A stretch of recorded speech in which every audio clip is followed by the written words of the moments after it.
May Speakers Night, and welcome to everybody who's watching online as well. I'm the president, Ralph Chu, and it's my pleasure to be your host for the evening. Do we have anybody here for the first time at all tonight? Oh, we've got one couple of people. Welcome. Hey, that's great. This is one of two types of meetings that we have. This is a formal lecture that we're going to be hearing tonight. The other type of meeting we'll talk about later on is a recreational astronomy night meeting, which is a more informal proceeding, and I'll be talking about the scheduled talks for the next of those at the conclusion of this evening. So I hope that you'll enjoy both types of meetings as you come in to join us. So tonight, our lecture meeting, our speaker is Casey Moore, who is a PhD candidate in Earth and Space Sciences at York University. For his master's degree, Casey studied stellar populations in compact elliptical galaxies, and yearning to study something a bit closer to home, Casey switched to planetary science for his PhD and made a 4,000 kilometer move to Toronto. He is a science team member on NASA's Mars Science Laboratory mission. Thus, his current research is predominantly Mars-centric, studying the dust environment local to the rover. His body of work, along with that of his colleagues, and extensive research make him a seasoned Martian meteorologist.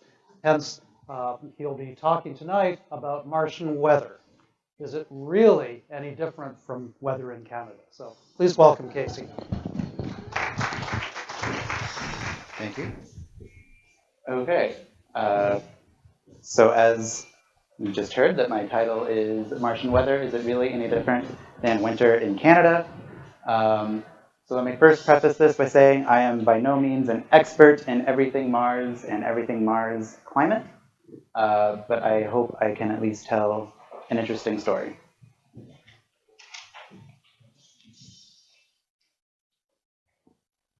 Okay, thank you for the likes. All right, so the very first image that I'm showing here is an image taken from the NASA Viking mission. So NASA sent out two different orbiters and landers to Mars in the mid to late 70s. And this is one of the first global composition maps, global maps of Mars that was received from the Viking 1 mission. So a little brief bio about myself. So it was already kind of mentioned. So I have a BS in physics, and that was when I discovered that I love astronomy. And so I decided to get a master's in physics, but I realized I did not like galactic astronomy. And so I wanted to return closer to home and study Mars. This is a lovely cake that shows the planets of our solar system. And I'm here at I'm in Toronto at York University studying Earth and Space Sciences. Specifically planetary science. Also mentioned is that we are part of the Mars Science Laboratory Participating Scientist Program. So this is mainly through my boss's hard work, who is the young person right here. And this is 4 current members on the team, and we have 1 extra, but she recently came onto our team. So far, I've spent roughly 2 Mars years on Mars, which is close to 4 Earth years. And I primarily study dust in the Martian atmosphere, both with the rover and in the lab at York. All right, so the inspiration for this talk came from a CBC News article. This was my first Canadian winter in Canada. So Winnipeg, deep freeze, as cold as uninhabited planet. So on this specific day on Earth in Manitoba, and at the specific location that they were talking about on Mars, which was where Curiosity is, Mars was -29 Celsius and Winnipeg was -31. And I'll just preface this, I'm an American, so I didn't want to single out Winnipeg in my title, but it was the inspiration for the talk. All right, so I'm going to assume most of you know the planets, but just for reference, Mars is the 4th planet from the Sun. This is not the scale, which I figured out after I already made the talk. It's roughly 50% further from the sun than Earth is. So we're going to talk a little bit about the differences between Earth and Mars, specifically just sizes and stuff. So its mass is roughly 10% of Earth's mass. Its diameter is roughly half of the diameter of Earth. It has a density that's quite significantly lower, and that just means that it's made of different stuff that Earth is. Its gravity is around 40% of Earth. A day on Mars is actually slightly longer, but this is actually interesting because, as mentioned, we work with the Mars Science Laboratory, and we work on Mars time. So a Mars day is 20 hours and 40 minutes or so, or 24 hours and 40 minutes or so. And so every few weeks, we have to adjust our scheduling to make up for that lost time. Its orbital period, so its travel time around the sun, is 687 days. And its obliquity, which is its tilt with relation to the sun, so its polar axis, is pretty close to what Earth's is. So Earth is around 23, and Mars is around 25 degrees. And it's 230 million kilometers away from the sun, and it has two natural satellites, Deimos and Phobos. And this is just a graphic showing the moon as viewed from Earth, Deimos, and Phobos as viewed from Mars. So it is possible to image those from the surface of Mars. All right, so I mentioned earlier, obliquity is similar to Earth. So this means that Mars also experiences seasons.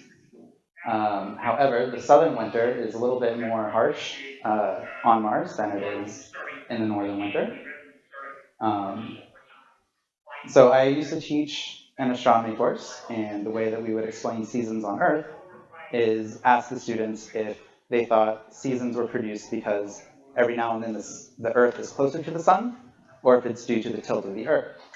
And so for Earth, that doesn't make a huge difference. So the distance between the Earth and the sun only differs by roughly 3%. And that doesn't make much of a difference to our seasons. And the way that you think about that is saying if there's a huge bonfire 100 meters away from you, and you step 3 meters closer, do you feel any warmer? Probably not. However, with Mars, the distance between its closest approach to the sun and its furthest approach from the sun differs by 17%. So again, the same analogy is saying if you were 100 meters away from the sun or from a bonfire and you stepped 17 meters closer, would you feel a difference? In this case, probably. And so this just happens to happen when the southern hemisphere of Mars is experiencing a winter due to its obliquity. And spoiler, you won't be able to survive on Mars without proper protection. The atmosphere is very thin. I didn't put it on here because I wasn't sure if there would be children here. Your blood would probably boil, your skin would freeze, and you couldn't breathe the air. Yeah, and you want to be able to find liquid water, at least on the surface. It would evaporate.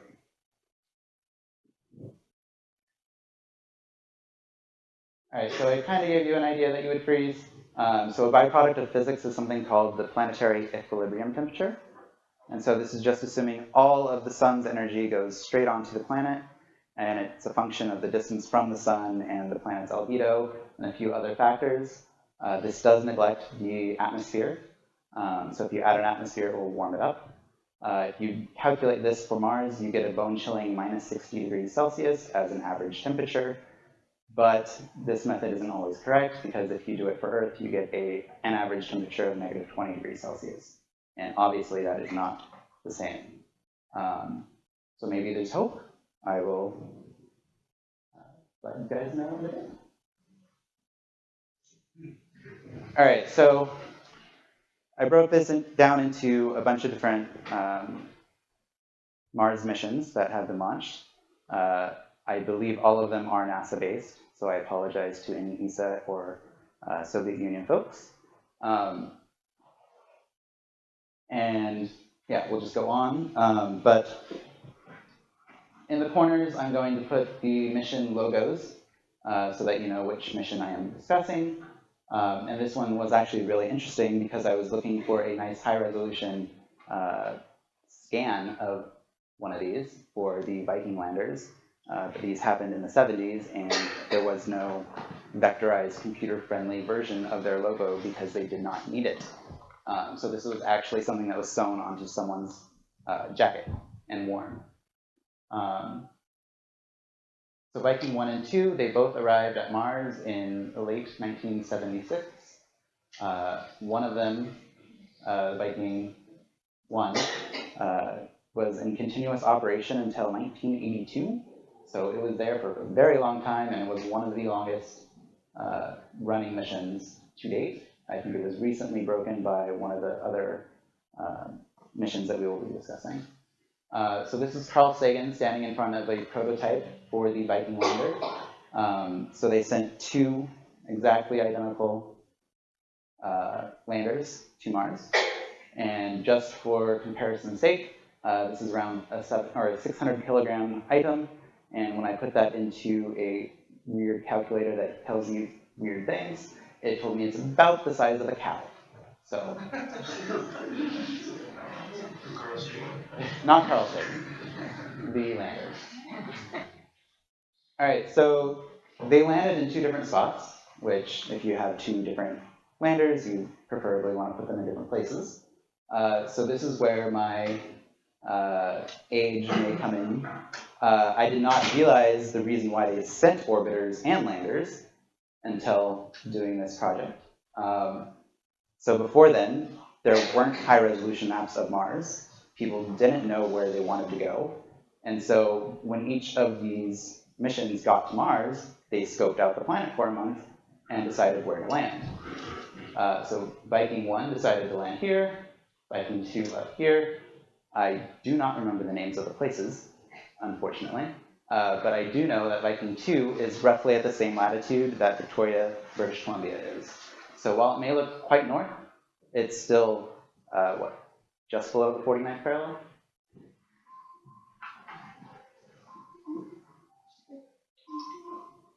All right, so this is one of the first images from the Viking landers, or orbiters at this point. I chose this image mainly so you can see the atmosphere, and I'm actually really glad that it shows up. So you do see a bunch of haze and potentially clouds right here. So this was one of our first, or not the first, but it was one of our first understandings that Mars has an atmosphere and that there's stuff in it. We have seen that before with telescopic observations, but this was direct confirmation from an orbiting satellite. So some more firsts.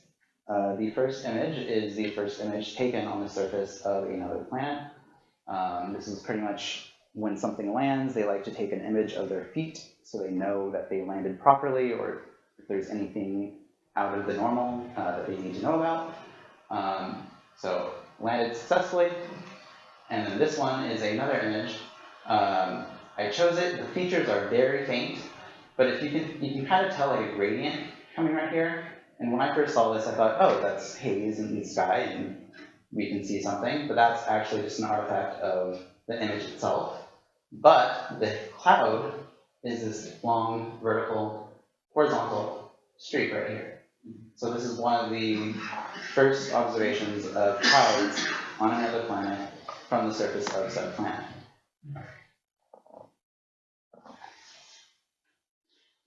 Question. Yeah. What material is the cloud?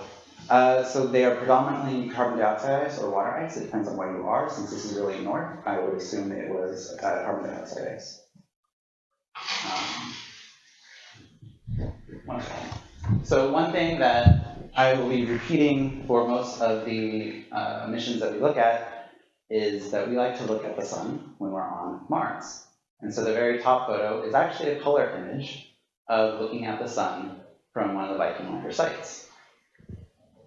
And so you kind of notice there's a giant blob here, so it's probably oversaturated there. But around it, you can kind of see some color, and that color is blue. So a really interesting effect that happens in the Martian atmosphere is that when the sun sets, sunsets are blue on Mars. When the sun is directly overhead, it's more of a reddish color in the sky. But due to the forward scattering nature of these particles, they like to scatter blue more forward, and so you see blue sunsets. And then the next image. So it's really hard to tell in this black and white photo. I tried to get a nice color image for you. However, every color image I can find was not in public domain, and so I did not want to have to purchase it. So someone just artificially colored this image, but you can kind of tell that the colors are a little different. So we see a lot of white, and then we see a darker gray, and then some white and some gray. So this is one of the first images of frost on Mars. And so this is probably, I believe, carbon dioxide ice or frost.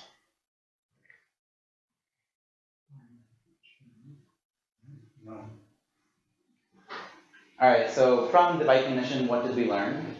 So this gave us our most complete view of Mars to date. So this was back in 1977. I was very naive in thinking that we should have known all of this already by then, but I did not live through this era. So I did not know that there was a time before we knew that Mars had volcanoes, lava plains, immersive canyons. So it has wind-formed features, which is something really interesting, and I'll be discussing those later. That's one of the characteristics of Mars that I'm really interested in. Evidence of surface water is present, at least from the orbiters. So these are river deltas. So Mars is divisible into two regions, the northern region and the southern region.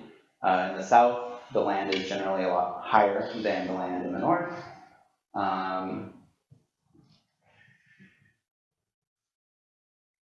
So the surface material is iron-rich clay, at least at the two places where these two orbiters landed. Measured temperatures range between negative 120 to negative 20 degrees Celsius, so still really cold, with a 35 to 50 degree swing during the day, which is incredible. And we had already known about seasonal dust storms and pressure changes, but these were actually verified by the rovers, and not rovers, the landers and orbiters. There was also a biology experiment on it that produced no evidence of life at either landing site. All right, so now we're jumping up 20 years to Mars Pathfinder. And so all of the stuff that we had at Mars between 1977 and 1997 were mainly orbiters. And then the Viking 1 mission lasted for a very long time until the early 80s. So we just didn't really go in the 80s or early 90s. So this is another lander system. However, it also has a little rover. So this is Sojourner. Unlike the Viking mission, they did not orbit the planet to find a landing site. The landing site was already chosen before it left Earth. And I don't have a size comparison for this one, sorry. All right, so Pathfinder is here. Again, I don't remember the name of the landing site. I feel horrible for this. But it is roughly around Baja California, if you compare it to Earth. So again, Sojourner. This was the first image taken after Sojourner had left the landing lander, its little case on the lander. And again, imaging the sun from Mars because we like to do that. So we do this for a variety of reasons, not just to get beautiful sunsets, though sometimes it is just for beautiful sunsets. We image the sun so we can figure out the number of particles of dust and ice within the air. So if you look at different wavelengths, you can determine what is dust and what is CO2 ice or water ice crystals. But this one was probably just to get a beautiful picture of the sun setting. So I was afraid this one would not show up. So with Mars Pathfinder, it was one of the first direct observations of dust lifting events from the surface of Mars. And so some brilliant scientists saw this image and said, there is a dust devil in this image. I don't see it. Even on my computer screen, I don't see it. But they enhanced the image, so just adjusting the colors and the brightnesses, and we actually do see quite a large feature right here. I hope you can see it. I can barely make it out right now. So this was potentially, or the first detection of dust devils on Mars, not from orbit, and not from telescopic evidence.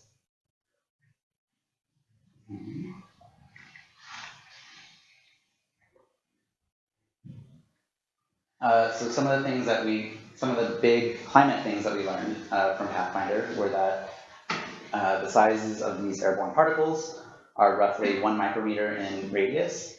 So this is really tiny. This is actually roughly the same size as cigarette smoke. So it's very fine, and I would imagine you don't want this stuff in your lungs. It also discovered that there is a magnetic nature to the Martian soil, and I put soil in quotes here because according to one of my astrobiologist friends, soil is dirt with life stuff in it. So another word that we use is called regolith, but I believe I've used soil in quotes for this whole thing. And also the color of the soils suggested that Mars was potentially in a warmer and wetter environment in the past. And this is something that is still up for debate as to how long it was wet and how wet it was, but we do believe and we do know that there is strong evidence for water in Mars's past.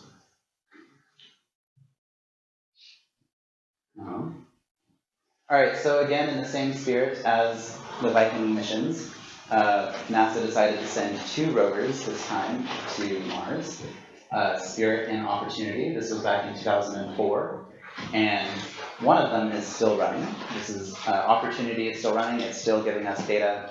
I use some of its data, and it's been going on for some 4,800 Earth days. So it's really amazing. It has solar panels, and Spirit unfortunately died once its batteries depleted because there was too much dust on its solar panels, battery drained, and it just wouldn't recharge even when dust cleared the solar panels. The reason Opportunity is still existing is because of the solar energy or the solar panels. So they do get dirty, but every now and then a giant gust of wind comes by and takes all of the dust off, and it's able to survive. So Opportunity is pretty equatorial, and Spirit is just south of the equator. I believe it's at negative 14 degrees, it's at 14 degrees south. Spirit, I believe, is at Goose crater, and Opportunity is at yeah, I can't pronounce it, sorry. Mars has some interesting named places, such as Mars Dallas and others. So these badges actually remind me of my childhood. So this is Marvin the Martian, and that is one of the ducks, Daffy or Donald, I'm not sure which. So engineers do have a sense of humor. All right, so again, we have evidence of a dust devil event. So you can actually make it out in the raw image here. And then this is another image that I wanted to show, just to show kind of contrast. So a lot of times when we take color imagery on Mars, it's for the geologists. And the geologists want to know what something would look like under Earth conditions. So they do something weird with the sky balancing, or with the white balancing. So in this image, it's a color image, but the sky is completely white. And so that's something that you kind of expect to see on Earth. And so what this does is it's just the raw, unprocessed image. You're looking at Mars as Mars would look to you if you were on the surface of it. So this one is enhanced, and then this one is the raw. So we see the surface of Mars up until the horizon, and then from here on up is Martian sky. All right, so I showed you a picture of a dust devil. However, Opportunity, yes, that's the one still alive, is very good at viewing oh sorry, Spirit is really good at picking up dust devil events. So what you can do is you just point the camera in the right direction at the right time of day during the right season, and you can get dust devils like this. So I can see 2, 3, 4, 5, 6, 7, maybe? So this was, Mark Lemon, I work with him, he's an amazing guy, he's down at Texas A&M. He hosts a website that has every single one of these images, or every single one of these movies processed and online for everyone to look at. And he has a little rating system, and this one was 5 exclamation points. So it's one of the best examples. All right, so this is also where I want to discuss the dust in the sky. So this image is probably not the best image, but it does explain what I wanted to get across. So Mars experiences global dust storms, and these global dust storms essentially block out the sun. So at the top is the tau value. So tau is just the optical depth of the atmosphere, and it started at roughly 1. So this means that 10 to the negative 1% of the sun's light is hitting you. So if you were to expect all of the sun's light to hit you if you're at the very top of the atmosphere, this means that you're getting 10% at the bottom of the atmosphere. And so as this storm continues, so right here you see the day numbers, and it's very low resolution, but I believe this one is 1280, and this is 1333. So over the course of 50 days or so, the tau value goes from 1 to nearly 5. So that's a huge reduction in the amount of light that you are receiving if you were on the surface of Mars. And so this was probably not good for the rover, considering it had solar panels, but it also has batteries, so hopefully it had a nice charge before the dust came in.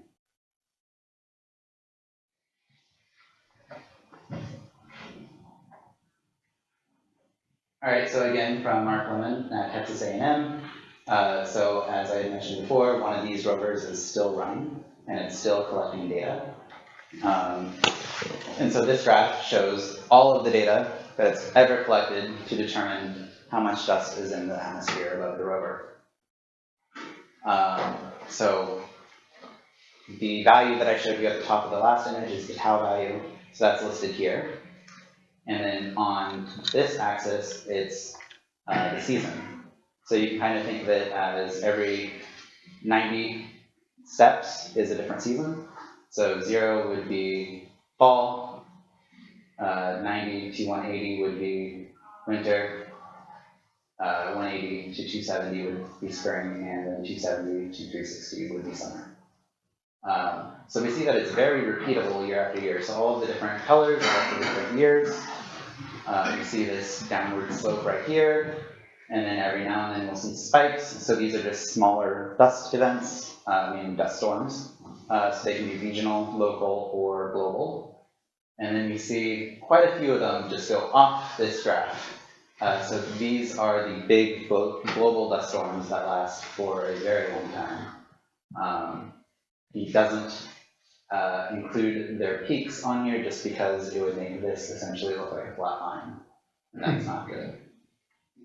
So yeah, I grabbed this morning. So Wednesday, May 10th, 2017 at 16:15 UTC. And he updates this every day.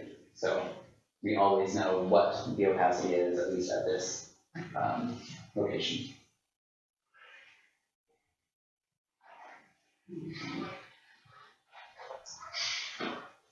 All right, so now we're jumping up another decade. Or actually, no, I guess this is only just 4 years. So this is to Phoenix Lander.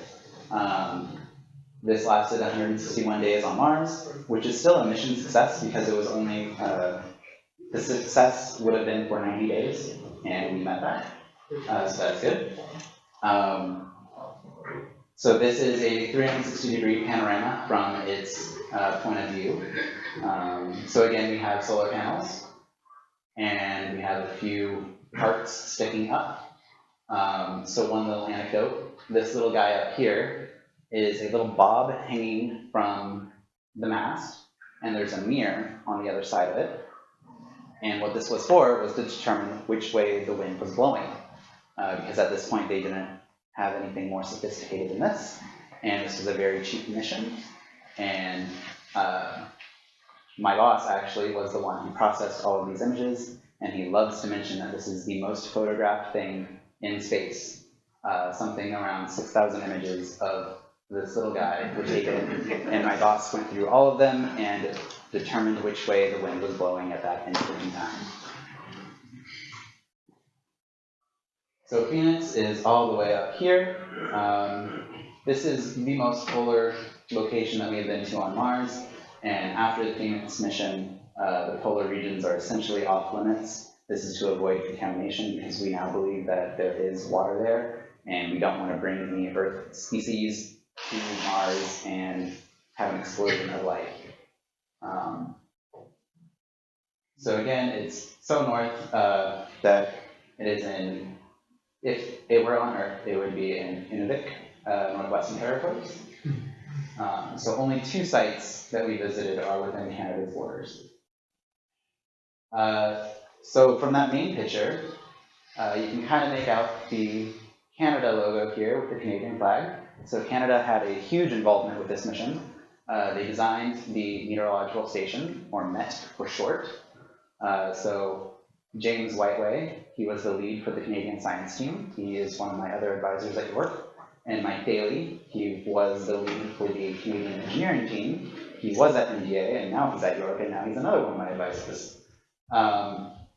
Peter Taylor at York, Alan Carswell at York, Carlos Lange from the University of Alberta, David Fisher from Natural Resources Canada, and Thomas Duck from Dalhousie University.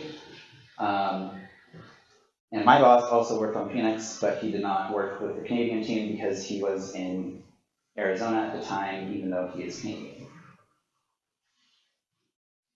All right, so I'm going to discuss the Meteorological Station in a little bit more detail, mainly because it's a huge part of my university, and if I don't know this stuff, I would be banished.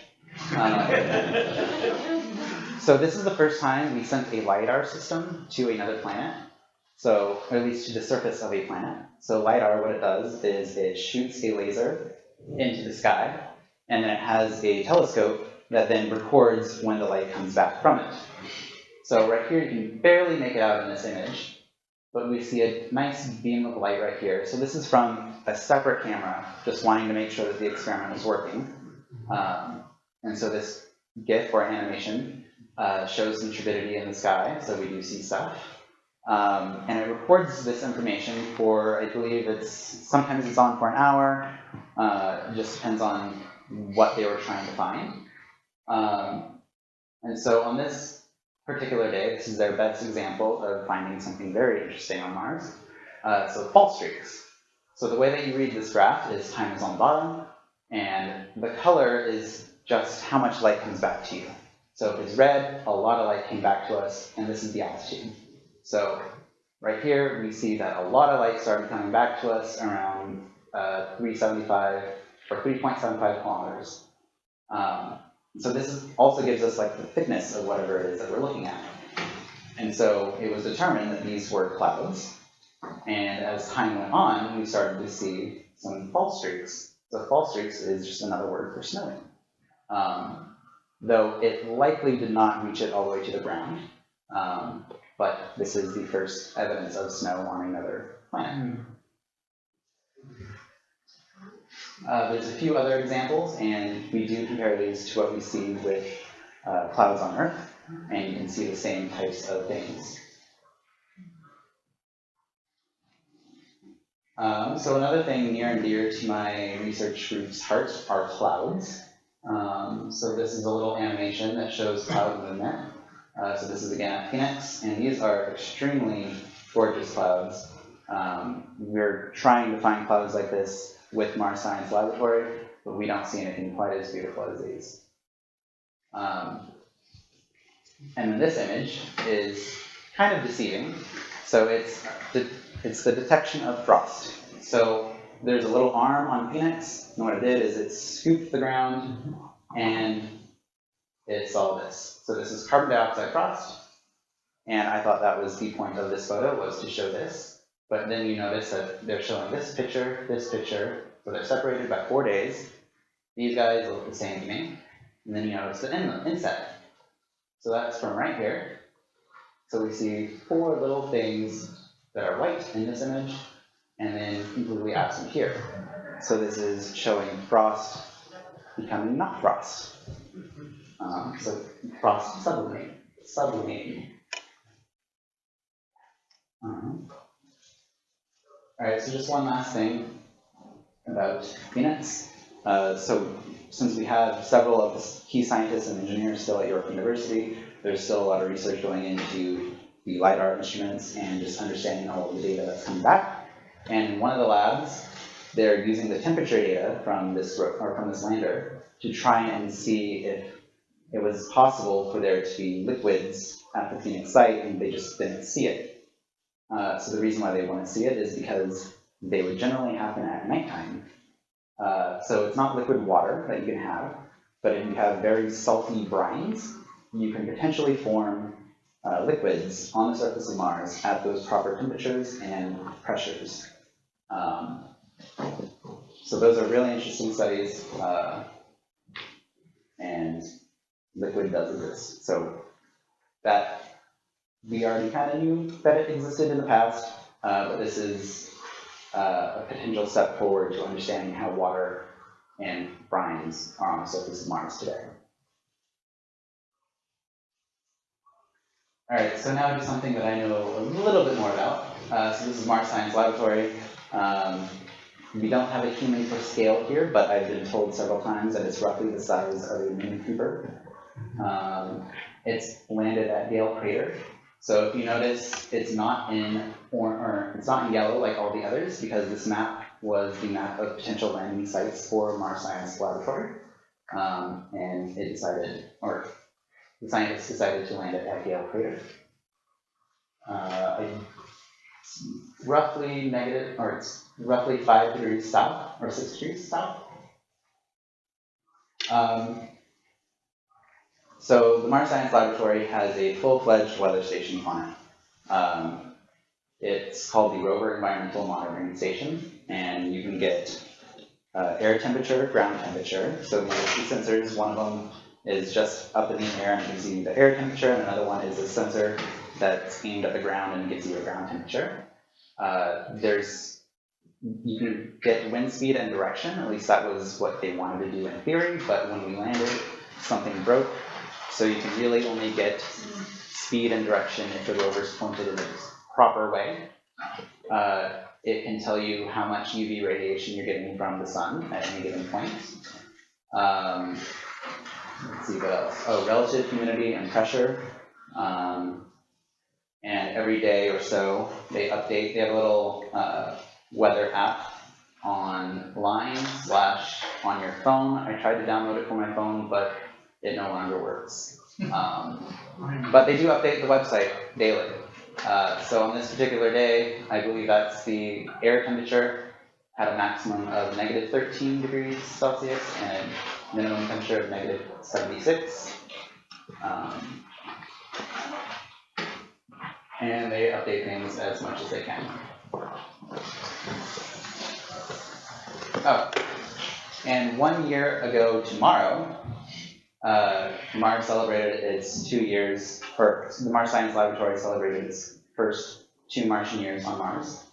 And so to mark that occasion, the environmental science team that I'm a part of decided to put together a press release detailing all of the weather stuff that we have seen at Gale Crater. All right, so since the Mars Science Laboratory is based out of Pasadena, they're showing the beautiful weather in Los Angeles, California, and comparing it to the beautiful weather at Gale Crater.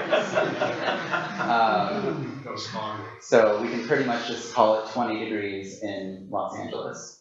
But for Mars, it is a huge range.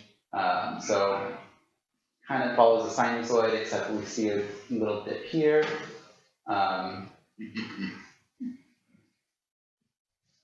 But that's explained by the kind of double effect of winter.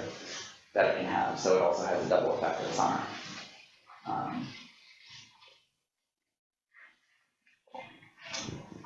So this map, or this graph, doesn't necessarily do it justice. These are the average temperatures for each month or 30 days. I don't really know how they average these. But the maximum temperature seen with MSL so far is 16 degrees Celsius, and the minimum temperature is roughly -100 degrees Celsius. So quite chilly, though at times kind of warm. I believe that was warmer than it was today. But it doesn't stay that warm for that long, and again, you can potentially experience a 50-degree drop by nighttime. All right, so water content. Mars is very, very dry in the atmosphere. It's pretty much a desert, except on cold winter nights, relative humidity is very high, even though it has relatively low water. So the red is the water.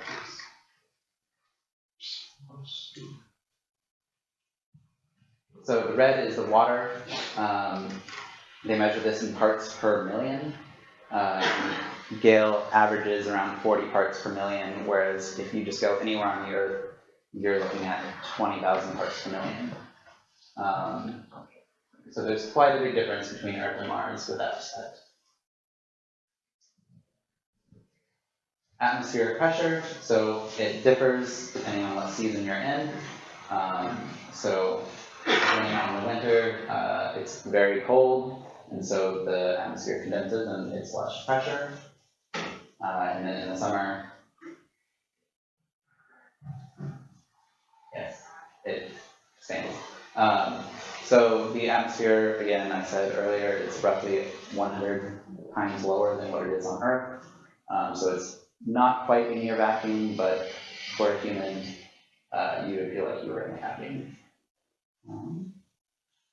All right, so my work was actually summarizing this press release. The press release was roughly 1,000 words long, and I got a beautiful 24 words. So the visibility in gale period is as low as 20 miles, or 30 kilometers, in summer, and as high as 80 miles, or 130 kilometers in winter. So what I do is I look at how much dust is in the atmosphere, but instead of like other studies where they look at the sun or they look up, I'm looking straight out from the rover. And there's this beautiful feature that I'll show you in a bit that we're looking at. And what I do is I determine how much dust there is there. And once I have that number, I can back out how far you would be able to see if there was nothing in your way. And we got roughly 40 kilometers in the summer, or sorry, roughly 30 kilometers in the summers, and up to 130 kilometers in winter. We kind of correlated this with haze that you would see on Earth. So LA has a lot of pollution, so their visibility is very low sometimes. But on Mars, you can see for a very far distance if you have a straight line of sight. All right, so this is the sciencey part. So what I do is I look at images like this. So this is the crater rim. That's roughly 25 to 30 kilometers away from the rover at any given point. And I look at 3 different sections of the crater rim, or sorry, of the image, to pretty much just tease out how much dust is there. And so the little cartoon diagram that we do is we say if you're looking at the sun, if you're looking at the sky, you're looking at nothing but dust. If you're looking at the crater rim, you're looking at the crater rim plus the dust between the rover and the crater rim. And then if you look at the ground, you should be seeing nothing but the ground color. And then we throw it into this little handy-dandy equation, and we get out our numbers of how much dust is between the rover and this black bar going across. All right, so here's some gifts. So this one is every single image that I've looked at. It spans, I believe this one spans 1,500 days on Mars. And so if you pay attention, you can see that the crater rim is shrinking as it goes along. This is because the rover is moving away from the crater rim. And then over here, this was taken over a series of maybe 50 days on Mars. And it's just a high resolution color image showing that the dust loading does change almost enough so that the crater rim is completely blocked when it was completely visible before. So again, with the sun's setting, so this time there's a sunset movie. There's a few other movies that I couldn't really find. We have transit movies of one of the moons going over. But again, we notice, so this is a color image, and we notice that we have this blue halo emitting from the sun. So for a very long time, we could not find dust devils at Gale Crater. This was supposed to be my original thesis work, was looking at dust devils at Gale Crater. However, we didn't start seeing them until about 3 months ago. The reason, we were looking in the wrong direction. So before I joined the mission, there was a bunch of surveys. They looked all around the rover, trying to find them. They didn't find any. And so we're like, okay, let's just look north. We have a good line of sight to the crater rim. We should be able to see some of these events. And so several hundreds of days go by on Mars, and we still don't see anything, and we've kind of given up hope.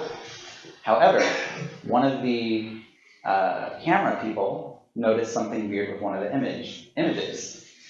Completely random, it was just an image of something for a geologist, but they brought it up to the environmental science team, and we noticed that between two images there was a uplift of dust. And this would happen to be towards the south. And so we've started to look to the south again, and we've seen all kinds of dust devils. So again, this is from Texas A&M, so that Mark Lemon person I was talking about earlier, who hosts the dust devil movies for the other missions. He now hosts these as well. So yes, when the rover landed and it looked around everywhere, we were just not in the right season. So had we continued looking all around the rover, eventually we would start seeing them again in the south. It was just a very unfortunate series of events that led us to be looking in the wrong direction for a very long time. All right, so as I mentioned earlier, near and dear to my group's heart are cloud movies. So unfortunately, unlike at Phoenix, where you can visually see them in the unprocessed images, you can't quite do that here. So this is one of the best examples that we have where you can see it in an unprocessed image, though I don't necessarily know if you guys can see it. But if you look right here, you can see some cloud belts moving towards the rover. So a lot of the clouds that we see at Curiosity are suboptical. So this means that you can pretty much not even tell that they're there unless you're doing some magic with some software. And so we like to perform magic. What we do is we stack all of these images together and we create a mean frame, and then we subtract it out from every single image, and you get something that is very grainy, but it displays features that are different in each of the different frames. So most of our images that we look at, or most of our movies that we look at, come back like this. However, every now and then you kind of make it out. So this is one of the first images or movies of gravity waves on another planet. So these are clouds that are formed by going over the mountain range, and they kind of do like a sinusoidal thing. I don't have any examples of Earth, but we do see them on Earth, and they're kind of cool. All right, so some more clouds. So this one is looking straight up from the rover, and you can see clouds generally moving in this direction. And this is one of my movies, actually. So I was looking for the dust devils in the wrong direction. However, as environmentalists, we generally just look at the sky. So when we told the rover to take this image for us, we had no idea this giant dune was in our way. So when they came back, they're like, oh, hey, by the way, that dune is in the way, so you can't really see anything, so you're not going to find dust devils with these. But we process them anyway, and we see cloud movement. So it's a win-win. So a nice, huge dune with some clouds above it. All right, so speaking of dunes, so these are Curiosity is visiting one of the, or is the first rover to visit an active dune field on another planet. So this is that same dune that I had just shown you before. And what we didn't know until we got there was whether or not these were active or if they were non-active. And so we see all of these features that look like they were developed by wind, but we don't know if that is still going on right now. We have very good evidence that it is still going on, mainly from this series of images that were taken a day apart from each other. We see the sand shifting. So wind comes in, blows the sand, and you get different little ripples in the ground.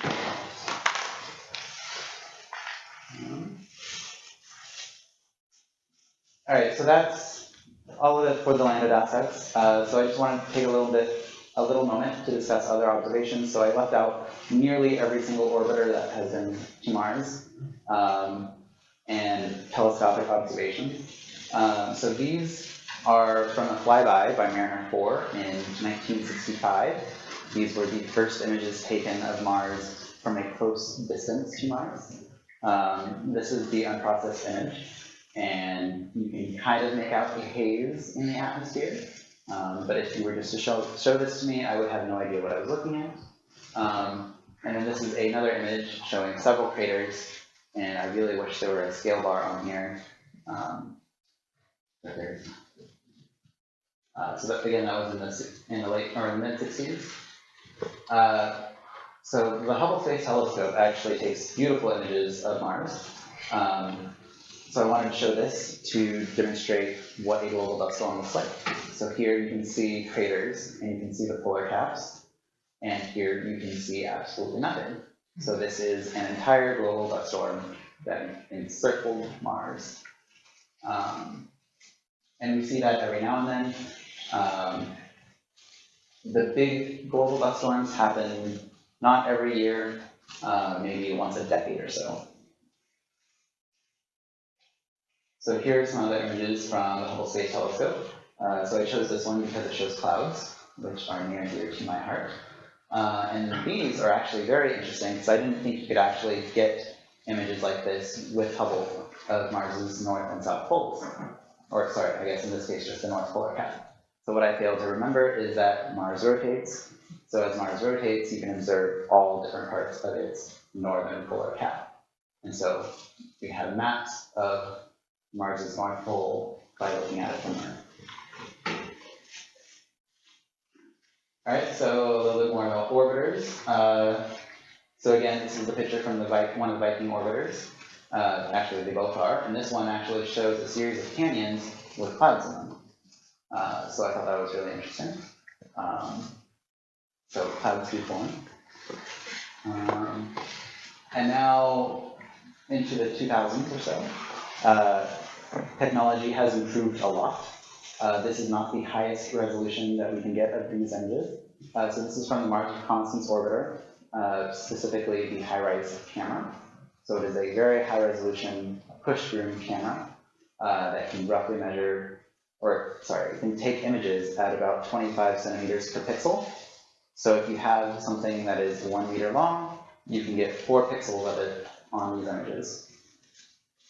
So with this camera, you can actually see the rovers and landers that we've sent to Mars on the surface of Mars from orbit. It does other things as well. So you can also get the elevation of items or of geological features. So right here, this is a crater. It was potentially one of the landing sites for one of the assets that we sent to Mars.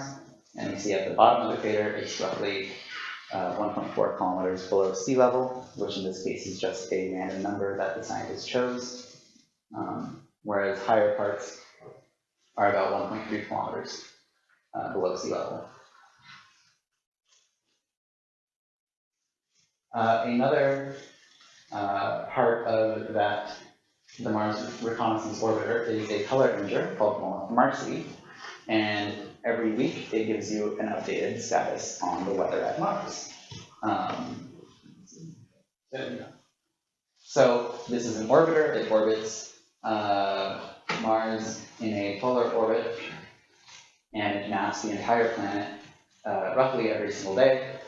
And this is the caption for this week. So happy Martian New Year. So Mars just celebrated its New Year, which just means that it's starting its year again, and I believe it's Mars year 34.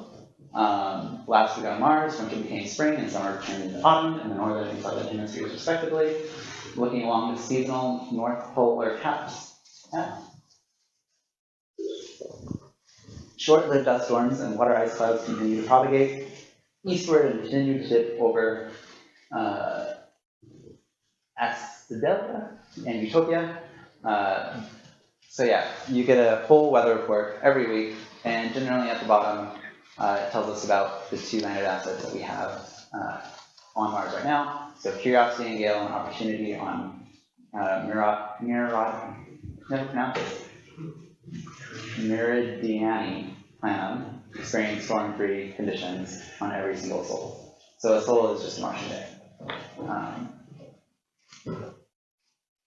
So again, these are hosted and publicly available to you, so if you ever want to see what Mars looks like on a particular day, you can go and check out Mars. So some other orbiters, so there's more to orbiters than just getting pretty images. So you can check out, or you can learn about the atmosphere and the composition of the surface. So since I'm an atmospheric scientist, I'm more interested in the atmosphere stuff. So with TESS, which is on the Mars Global Surveyor, it is a thermal emission spectrograph. What you can do is you can get how much dust is in the air all over the planet on every single day of every single year. You can also get temperatures, water ice abundances, and water vapor in the column. And then this one is from the same instrument. It's just a little GIF showing how temperature changes over a series of days. So at the top, we're roughly negative 125 Celsius, and then towards the red, it gets closer to negative 65 degrees Celsius.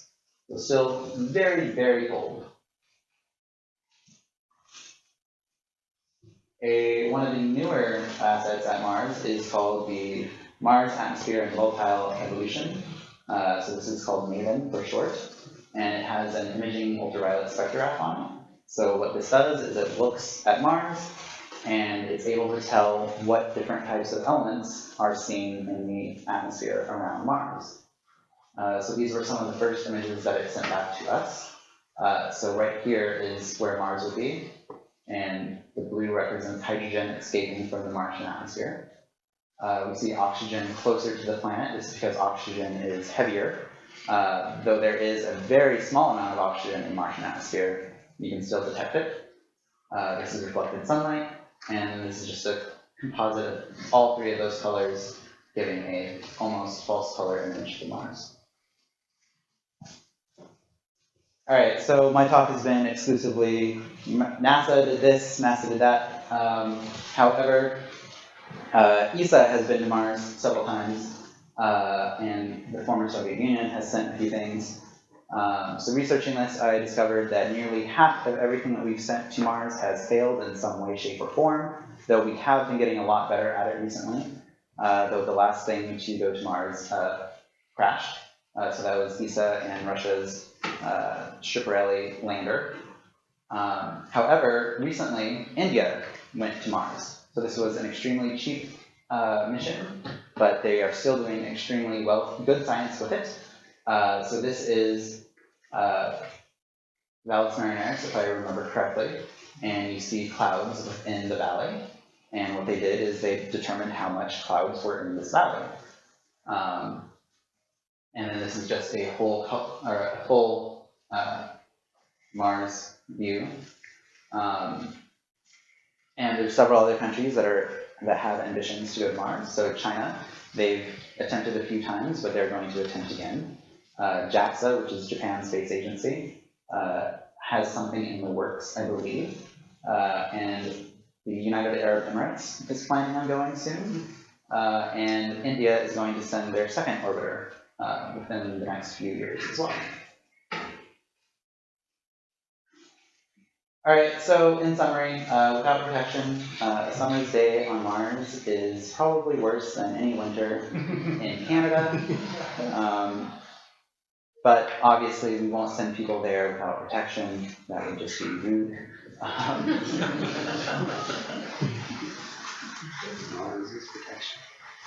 And I'm going to end with one of my favorite images. So, as I had shown before, I look at the crater rim, and this is a outline of a crater. Sorry, the outline is something I'm very familiar with. Though I always do love the high resolution images with the blue sky, even though that's not quite accurate. But yeah, that's my talk, and any questions?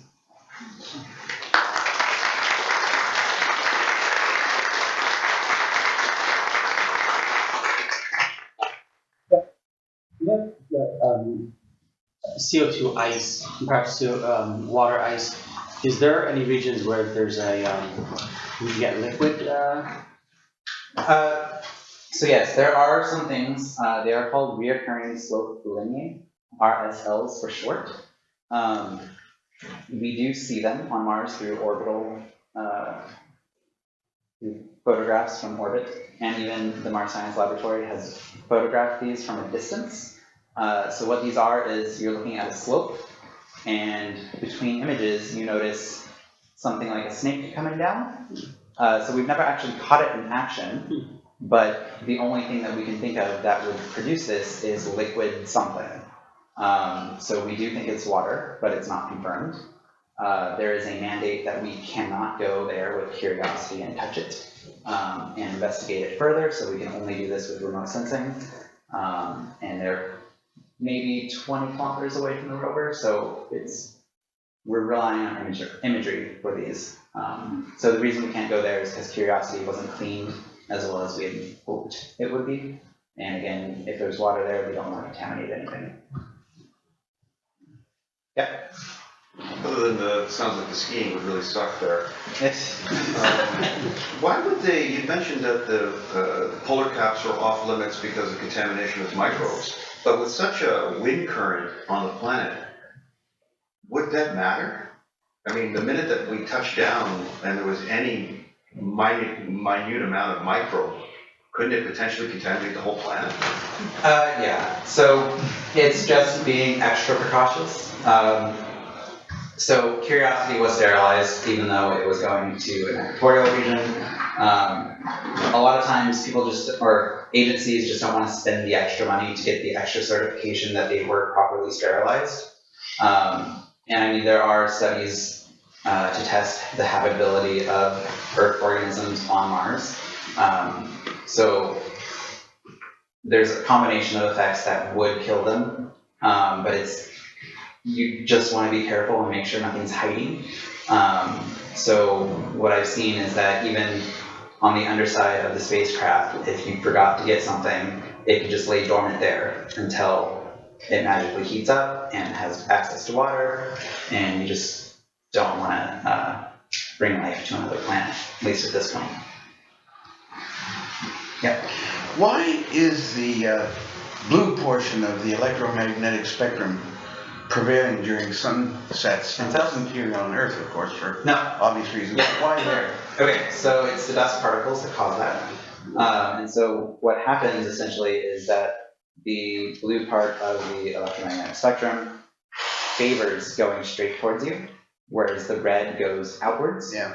And so if you actually were to have a sunset with the sun over here, and you were looking all the way across 180 degrees in the sky, you would see it gets redder and redder and redder as you go away from the sun.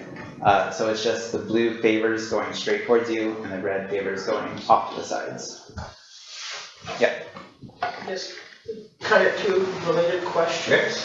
One is, on Earth there's pretty organized air circulation systems, Yes. highs and lows. Is it the same on Mars? And the related one, I guess, is what drives a global dust storm on Mars?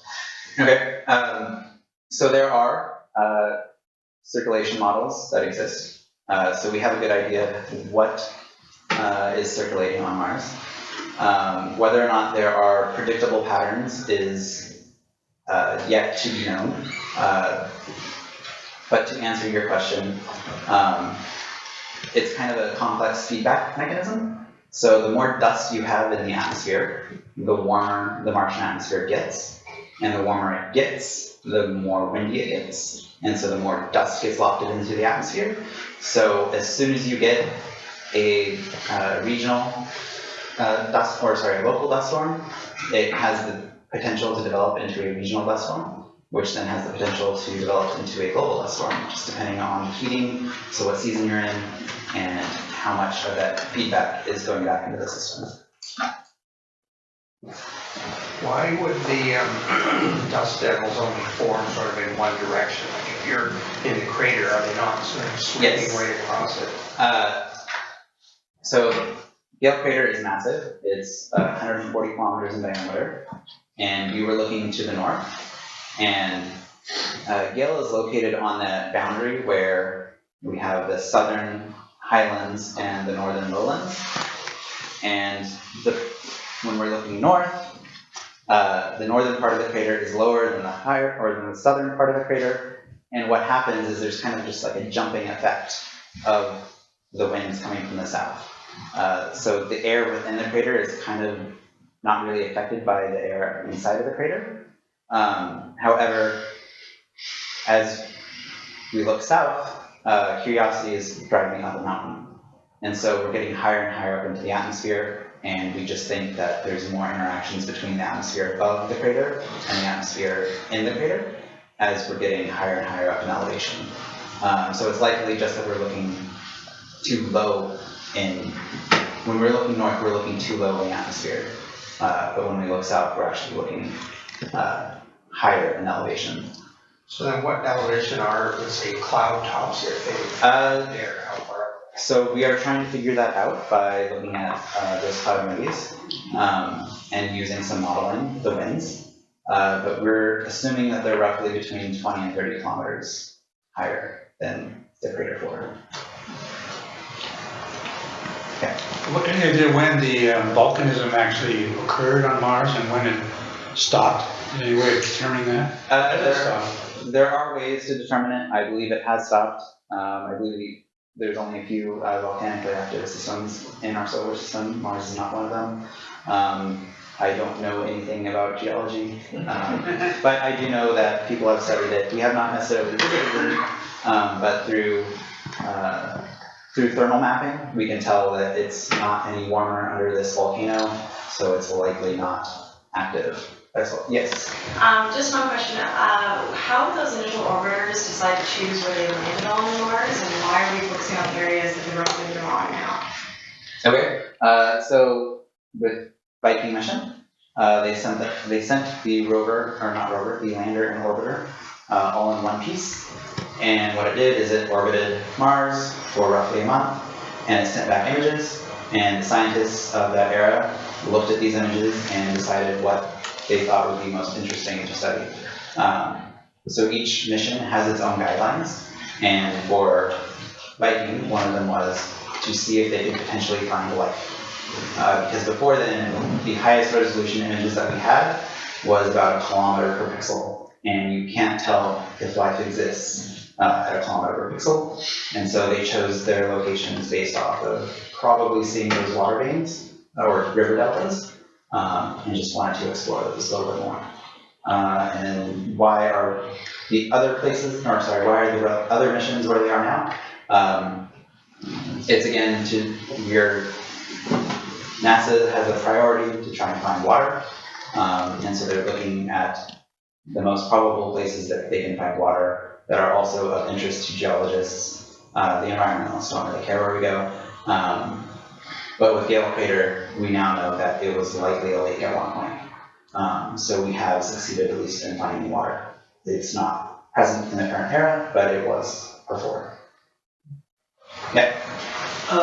The atmosphere in Mars is so thin compared to us. What is it, 1/20th? 1/100th. 1/100th. I'm surprised the winds there could raise any dust And I'm not sure whether it's that the winds there are higher speeds or the particles are smaller because of some process on Mars, or maybe the absence of life to hold things in place. I'm just astounded that the dust could blow. Yes, so it is a combination of those two effects. So it is a thinner atmosphere, but the particles are a lot smaller, and the heating differences are different. They were saying, or we have seen roughly 30 to 50 degree changes in one day, and so that would create a very fast-moving wind.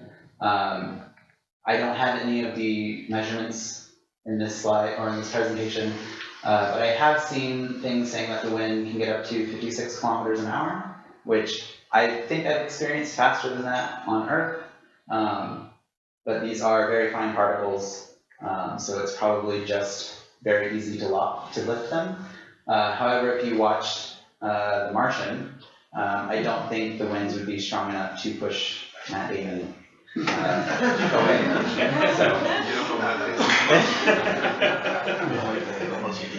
On that, how accurate is the book/movie? I had no qualms with it. My advisor chuckled at it a lot. I didn't read it for science, I read it for entertainment, so I can't really comment, sorry. Based on scaling, how big are these dust devils? So they're quite large. You can actually see them from orbital observations. I believe... Would it equate to tornadoes here on Earth? Probably not, no. So dust devils, so not tornado size. I don't know if you've ever been to the desert and seen dust devils. I would say at times they can get up to maybe 500 meters in height, maybe more. But they're not a strong source like a tornado would be.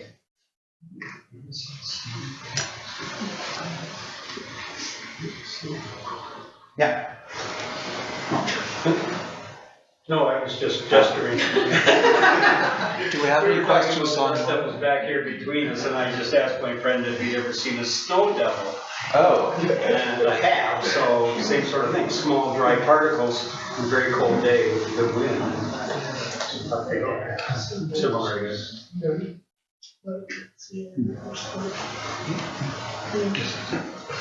It's a very good presentation. Thank you. Any more questions?